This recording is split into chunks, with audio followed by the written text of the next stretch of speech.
Theorem prove करने जा रहे हैं और इस इम्पॉर्टेंट थ्योरम को प्रूव करने से पहले मैंने ये दो रिज़ल्ट्स लिखे हैं। पहला रिज़ल्ट है limit theta approaches to zero sine of theta is equal to zero. ठीक है, इसका मतलब है कि हम बच्चों लिमिट लेने जा रहे हैं ट्रिग्नोमेट्रिक फंक्शंस की। और as you know that trigonometric functions में जो एंगल्स हैं वो या तो रेडियन मेजर्स में होते हैं या डिग्री मेजर्स में होते हैं। और आपको ये भी जानते हैं कि साइन ऑफ ज़ीरो की वैल्यू किसके इक्वल होती है, ज़ीरो के इक्वल। तो यहाँ पे लिमिट पोजीशन लेते हैं इसकी of sine theta as theta approaches to zero, तो इसकी वैल्यू हम लेते हैं ज़ीरो के इक्वल। और इसी तरह से जब हम लेते हैं limit of cos theta when theta approaches to zero this is equal to 1 because you know that cos of zero is equal to 1। अब हम ये दो रिज़ल्ट्स भी यूज़ करेंगे अपने नए इम्पॉर्टेंट रिज़ल्ट में। और नया जो हमारा रिज़ल्ट है वो क्या है कि if theta is in radian measure then limit theta approaches to zero sine of theta over theta is equal to 1। तो ये आप नोटिस करें गर्ल्स कि अगर आप इसमें ये डायरेक्ट थीटा ज़ीरो पुट करते हैं तो ये क्वेश्चन आपके पास क्या बन जाता है, zero over zero form which is indeterminate form. लेकिन हम ये प्रूव करेंगे कि दिस इज़ इक्वल टू 1। अब इसको प्रूव करने के लिए हम क्या करने जा रहे हैं, we are taking the unit circle. ये मैंने यूनिट सर्कल लिया है। यूनिट सर्कल वो होता है जिसका रेडियस 1 के इक्वल होता है। So measurement of the radius O A is equal to measurement of the radius O B is equal to 1। ठीक है, रेडियस क्या होता है, radius is the distance of any point on the circle from its centre. ठीक है, centre हम यहाँ पे ले रहे हैं ओ, ओरिजिन इसका। और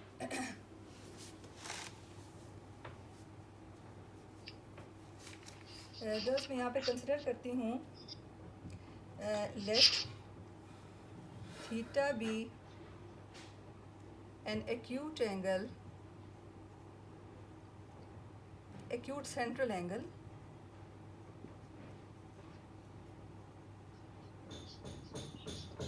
ठीक है। ये थीटा जो है ये आपके और पॉजिटिव भी है। ठीक है, इसकी डायरेक्शन भी है काउंटर क्लॉकवाइज डायरेक्शन में हम लेंगे ये।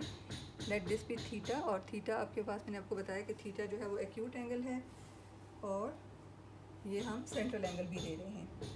तो आप इस तरह से ये कंसिडर करें कि तो ओ ए बी आपके पास ये एक सेक्टर बन जाता है इस सर्कल का।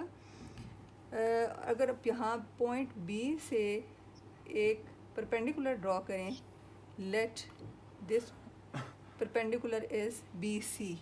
ठीक है, तो ये आपके पास एक राइट एंगल ट्राइंगल बन जाती है ओ बी सी।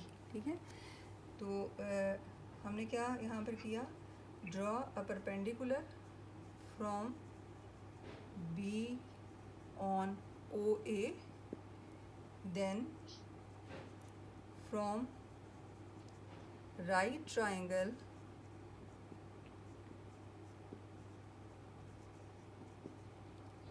ओ बी सी। अब इस देखें इस राइट ट्राइंगल में आपके पास ये क्या है, परपेंडिकुलर, और ये है हाइपोटेन्यूज।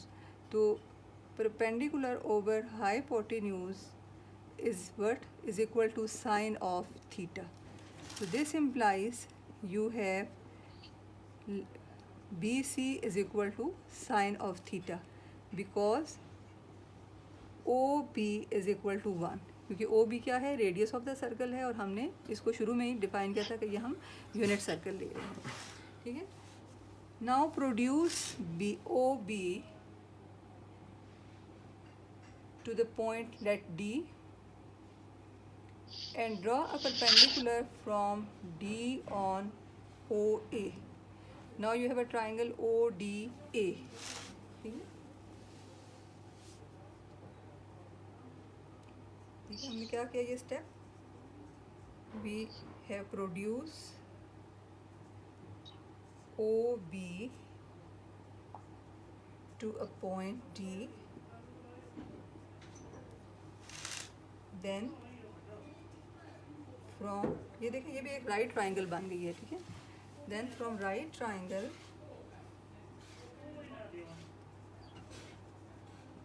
राइट एंगल ट्राइंगल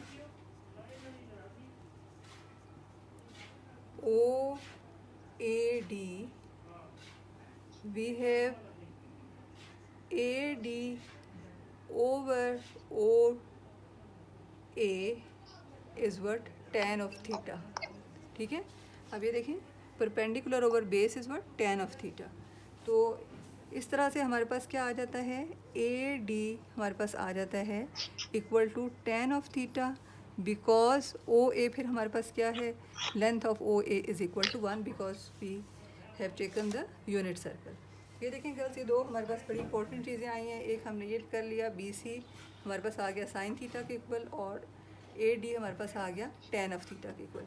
अब नेक्स्ट में क्या करने जा रही हूँ, नेक्स्ट गर्ल्स में अगर बी को ए के साथ स्ट्रेट लाइन से ज्वाइन करूँ ये, तो देखें मेरे पास एक ट्राइंगल बन जाती है ओ ए बी।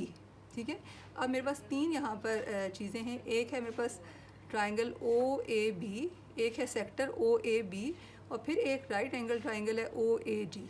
अब अगर इन तीनों को आप कंपैरिजन करें तो आप ये देख सकते हैं कि the area of the triangle O A B is smaller than the sector of the area of the sector OAB, and area of the sector OAB is smaller than the area of the triangle OAD। तो मैं ये comparison करते हुए मैं ये prove करूँगी।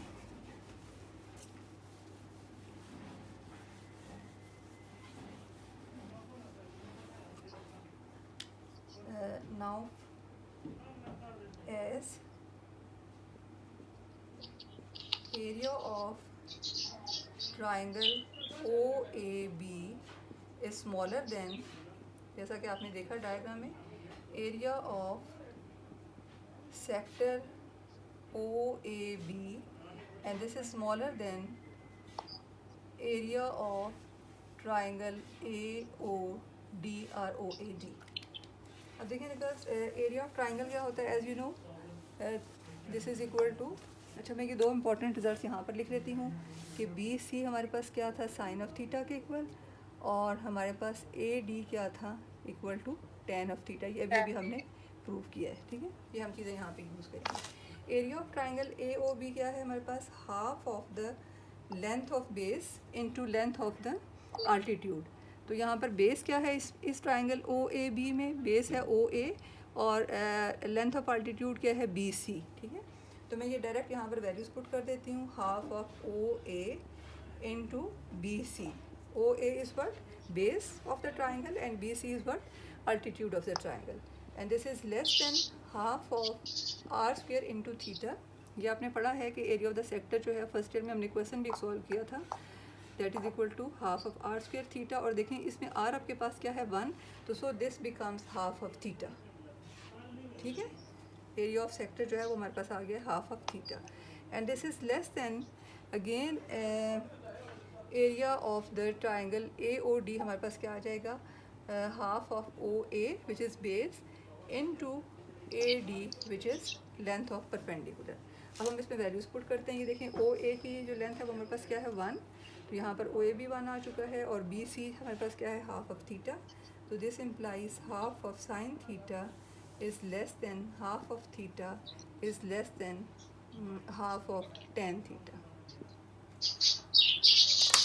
As you know that sin theta is positive, I can divide this inequality throughout by sin theta by 2. Inequality will remain same. ठीक है, तो as sin theta is positive, dividing throughout by sin theta by 2, then inequality will become 1 is less than theta over sin theta, and this is less than tan theta over sin theta। अब अगर आप इस inequality को का reciprocal ले लें through हर इसकी term का, तो इनइक्वालिटी क्या हो जाएगी, दिस विल रिवर्स्ड। इसको मैं यहाँ ले आती हूँ। ठीक है, अब मैं इसकी हर टर्म का रेसिप्रोकल ले रही हूँ। ठीक है, तो this implies inequality will become 1 is now greater than sine theta over theta, and this is greater than sine theta over tan of theta, और sine theta over tan theta को जब आप सॉल्व करेंगे तो this is equal to cos theta. तो this implies you have 1 is greater than sine theta over theta is greater than cos of theta. अब आप इस पूरी इनइक्वालिटी पे लिमिट अप्लाई कर दीजिए as theta approaches to zero. Applying limit as theta approaches to 0, this implies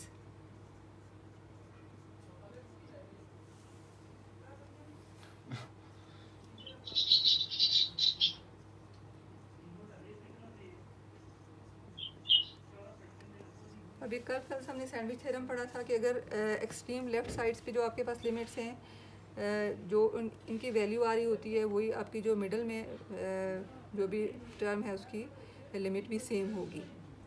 अब यहाँ पर ये देखें ये कांस्टेंट है, इस पर जब लिमिट अप्लाई करेंगे इसके ऊपर तो दैट रिमेन सेम 1, और ये लिमिट जो है वो आपके पास आ रही है 1, ये भी आपको मैंने शुरू में बता दिया था।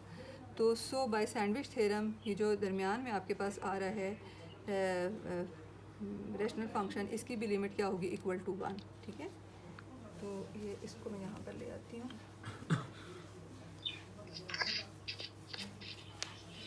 बाय सैंडविच थ्योरम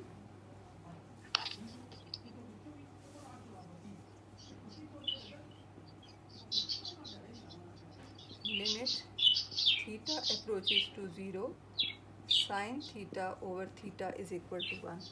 तो गलती देखें ये बहुत एक इम्पॉर्टेंट थ्योरम हमने प्रूव किया है, इसकी हेल्प से हम बहुत सारे क्वेश्चन सॉल्व करेंगे। लेकिन इसमें आपने ये ध्यान रखना है कि यहाँ पर जो एंगल आपके पास है वही यहाँ पर भी होना चाहिए। ठीक है, और ये यहाँ पर इसकी जो अप्रोच है टूवर्ड्स 0 होनी चाहिए, तब आप इसको लिख सकेंगे 1। अभी मैं इमीडिएटली आपको एक एग्जांपल सॉल्व करवाती हूँ।